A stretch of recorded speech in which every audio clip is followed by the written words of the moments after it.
So we're gonna do some satin stitching. Let me zoom in a little bit so you can see what I'm doing. And as an alternative, you could easily cut this out. And the belt's black already, so you can just use the belt as a background. But for the sake of the instructions, I am going to add the satin stitch here. I'm coming from the back. I have 2 strands of black. And I'm going to come up.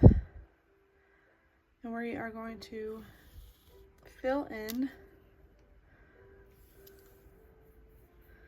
this little box.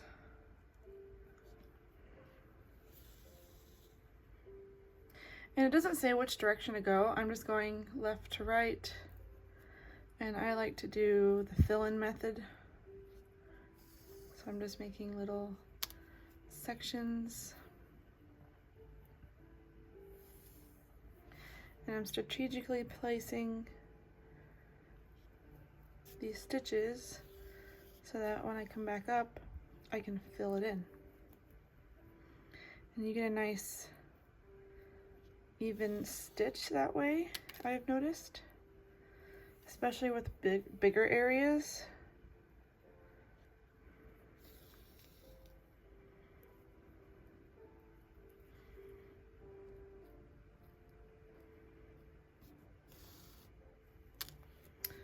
So once we get down to the bottom here, we're going to come back up the way we came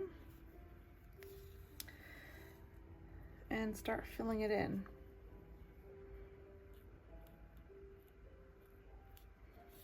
And I'm going through the back, like all the way through the back.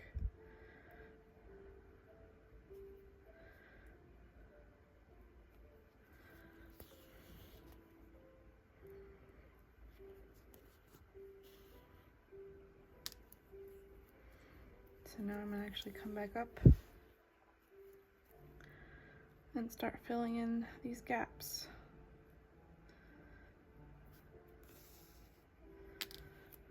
I try to lie the thread flat so you don't get any like lumps.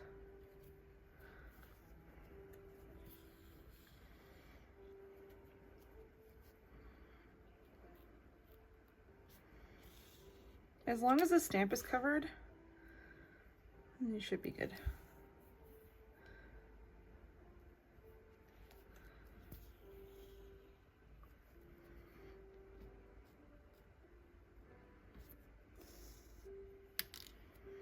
I try to keep the gaps on the smaller side, but sometimes you'll have to go back and fill in the bigger gaps with a couple more passes, which I might be able to get away with doing just one pass. I might have to do 2 passes here. That's okay. I mean, I could get away with that. That looks pretty good. If you fan it out, you can see this gap. I could easily put in another stitch to close it even more. And there is the satin stitch. It does take a lot of practice and it is very time consuming, but as you can see, I did it rather quickly with that method of just filling in the gaps, and you can squeeze the gaps, the stitches together to make it look more full. And if you're not comfortable doing satin stitch, that's fine too. You could always cut out that little square and use the background of the belt behind it to fill it in. But there's a satin stitch. I hope that was helpful.